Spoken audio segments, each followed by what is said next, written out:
run the same circle. So many of our mutual friends are one place. Yeah. Again, man, it's just like a damn, Southern family reunion.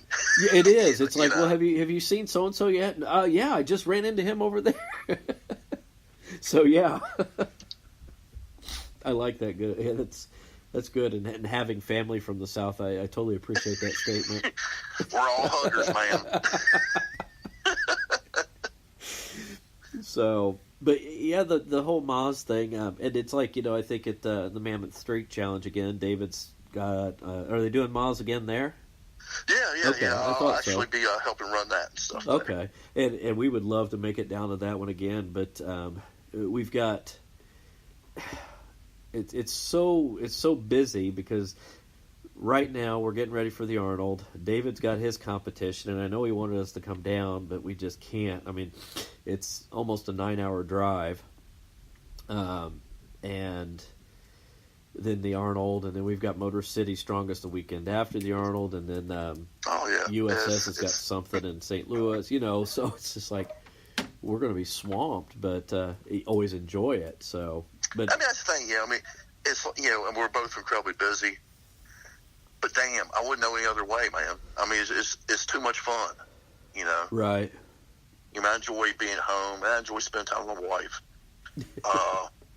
Don't get me wrong, but it's like at some point, it's like you just get that itch. It's like, all right, well, go back out and do stuff. Well, and Becky teased me this year after the official games. She said I had the games hangover. Or the blues or something, because it's like when I'm home for the first few days after a big event like that, it's almost a level of depression because you're not around the people you enjoy being around, Oh, I completely know, man. I totally get it, man. So, but, well, that's cool, because I'd like to try Moz one day, and I look at it, and from a technical aspect, everybody's like, well, you got to have great grip. It's like, well, your grip's only going to get you so far if you can't keep your ass on the floor on the other side of that board. So. Man, yeah, and that's one thing I'd love to point out to people. It is such, when you get to like the highest levels, it's such a technical sport. Like I said, I was fortunate enough to go to Russia to Sakhalin Republic, which is basically like the birthplace of Moss wrestling. Okay. And I always use the analogy to people that, Moss wrestling is to the Yakutian people what Highland Games is to the Scots. Okay. That's their way of keeping their culture alive. That's their way of putting their culture out to the rest of the world. Yeah. So that's how important the sport is to them. So, we took probably 10 athletes over. Yeah. This year, and all super people, great athletes, great ambassadors. And that's what you want. Well, but we lost a U.S. athlete this past year, Chad. We had one. She went to one of the games or one of the competitions, and she falls in love with some German guy, and then she moves over to Germany. I mean, that is one of my all-time favorite strength athletes right there. Stop where you're going, Chris. That is I'm her Mick, and that's my Rocky. There you go. Right on. And we didn't lose her. She'll be back at the Arnold. Yeah, I know. That's what she said. We did not lose our girl Molly Hoff. So. Oh, I should have harassed her a little bit more about that, but she seems so happy and seems to enjoy being over there, So that's cool. Molly was born to kick ass. Yeah. And she's one of those people. Again, man, it goes back to the people you meet through this stuff. And man, I can never say enough good things about Molly. We've had some crazy times together and stuff, and she's just great.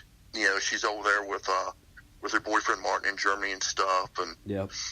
She's been successful in so many endeavors and stuff, and that's why I always say, it's like, Molly, it's like you were just born to kick ass. From Strong Woman to Moss to Highland Games and stuff, and whoever she wants to do, she's gonna be good at. Yeah. Well, and I did laugh because I did tease her a little bit about poking herself in the finger with the needle and getting the huge infection, but we've all done that. Yeah. So tell me a little bit, because you're talking about Southern family reunions and all that stuff. So you are Virginia. Have you lived there all your life? Lived here all my life, man. Okay. Born and raised right here in Roanoke, Virginia. Okay. Now I'm trying to think relation because I don't have the map out because I had a lot of family that some of them still live down Bristol, Tennessee, Bluff City Bristol. area. Yeah, Bristol, Tennessee is less than 3 hours from me. Okay. Basically, I'm in the southwest corner of the state. Okay. Where it's like, you drive 3 hours, you're either in Tennessee, Carolina, or West Virginia. Okay. So You're like at that hub spot in the circle of everything. Okay. Well, that's cool because when we go down, I spent more time in Kentucky, which is where my great grandparents lived, and because the family was so far down in Tennessee, we only went probably a few times over my lifetime before my great aunt and uncle passed away, and then we don't keep too much tabs with that side of the family much anymore. So, even with social media, so. But, I love it down here, man. Yeah. It goes back to putting on events at home and stuff. I put on one Highland Games a year. I don't even know how many different other type of strength type functions that I run Highland Games. The athletic part at Radford, the university, but it goes back to that whole DIY thing we were talking about earlier. It's it's like coming up in strength sports. It was always like, all right, well, I have to drive to Richmond, or I have to drive to Charlotte. I got tired of all that. I was like, well, I want to help grow a strength community here. Yeah. So it's like, why not here? I can do this. And that's what happened here in the Roanoke Valley and stuff. So. Well, and like you said, if it's the old adage of build it and they will come. Yeah. And you almost have to take that leap of faith when you're investing money into promoting a competition that people are going to want to sign up. And the fact that you could stay that busy is a testament to kind of what you've built and what you've been able to do down there. So. Yeah. Our Highland Games here is going on 10 years. I've been at the helm of it for 8. I can't take the full credit for that. One of my good friends, Billy Schrader, was the one that laid the groundwork for me for that, and then he was the first person put on strongman competitions here.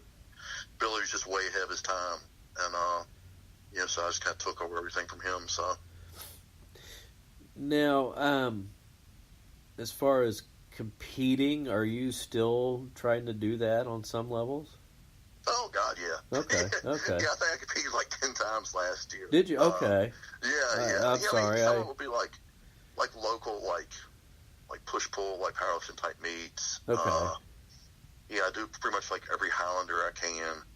There's certain things I'll never miss, Mark Valenti's Blind Dog Highlander, which if you've never done it, people just need to go to it, sign up. It's a great event. Did they have that in Ohio, or where did they do that one? What's that? Where did they do that one? That's up there. God, was that Vermilion, Ohio? Okay. Or Lorraine, Ohio? Somewhere, yeah. Where they do it's right up there on one of the Great Lakes. Okay. But I do that. I do Paul Mauser's Viking Highlander every year. The Highlander down at Norse Fitness. Yeah. A couple of different strongman comps and stuff. I do so. And again, it just goes back to I just enjoy it. Yeah. Well, when it comes to Highland, do you have a favorite event? In a Highlander or in the actual Highland Games? Ooh. Because I can tell you in the Highland Games, here's reasons I was never good. Okay, let's do it. There's 7 events. Yeah. Highland Games athletes don't do as I do, but I only really enjoyed the last 3, which was caber, caber, sheaf, and wob. Okay. So I just practiced the crap out of those. It's man, that's what, when I went to games, it's I just want to make it through the first 4 events so then I can have fun. Fair enough, yeah. And, not the right way to go about it and be a really good Highland Games athlete, but right. It was a lot of fun. Well, then what's your approach with Highlander?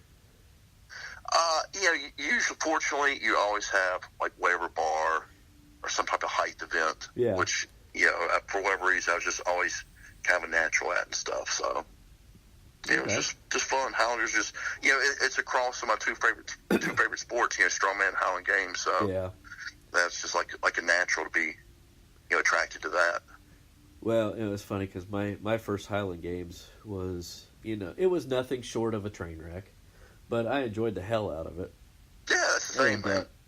I PR'd the weight over bar. I PR'd the sheaf because all of them were a PR because I'd never competed. But Yeah.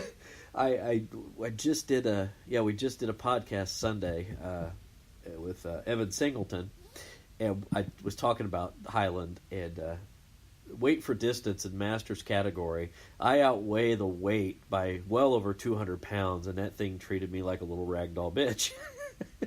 Yeah, that was with the 42. Yeah, Man, yeah. 56 beals. Oh, I tried one, and even I was so frazzled by how the 42 felt and how I stayed in the trig once. When we jumped down, because we did all 9 events at Indy that year. Okay, yes, you did 2 stones and 2 hammers. Yes, and we did the lightweight for distance. And I was so frazzled that while lightweight, I was just like, "Oh my gosh," and then everything else was good. And caber I didn't have much experience with, but they decided in the Masters class that we were in that they were going to do the most difficult caber that was available. And I looked at him and I said, "Hey guys, this is my first one." "Well, good, you'll get used to it." And it was a stick named Big Red. And Big Red was basically the same diameter at the top as it was at the bottom. And no taper. No taper. And it was painted. And I thought, well, this will be fun. And I picked it. And I think they said it was a 120 or a 130 weight, roughly. That's a big caber. It was.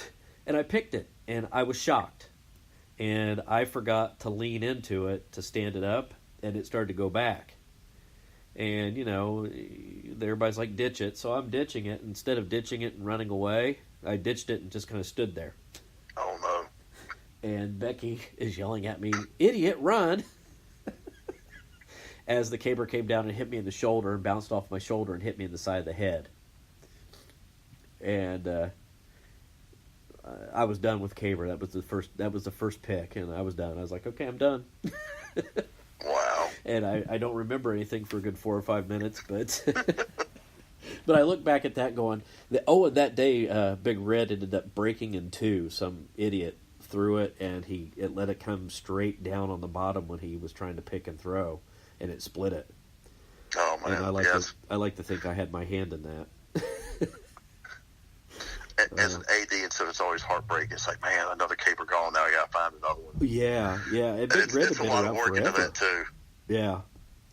So, there's never, I think at most of the games, there's never really a shortage of cabers. There's just a shortage of good cabers, or a shortage of a caber that has a story. Like, so and so threw it end over end for ever, but. Yeah, and I think that the thing that I really like about doing Highland over Strongman, and I love Strongman, is the technical aspect of it is so much more than what Strongman gets into. I mean, there's a technical, with Strongman, but with Highland, it's just, there's a lot of... Although those guys are, and I'm biased, I love all the string sports, but when you have like your top end Highland Games athletes, those guys are such athletic freaks. Yeah. It's so many aspects. It's just, when you go to like a huge games and you watch the pros, and it's just like, you gotta just be amazed watching them and stuff, Well, yeah, and I had a chance to do an article. I wrote an article for a few years ago for Starting Strongman on Highland Games. And I was wanting to know the difference, because when it comes to the mindset of training for Highland Games versus Strongman. And yeah, they're 2 different sports, but your similarities are there. And one of my questions I asked the guy I interviewed, who just turned pro last year, I asked him, I said, so, to be Highland Games, you would have to be a good dancer. And, when I look at it, you have to have sure feet and the ability to spin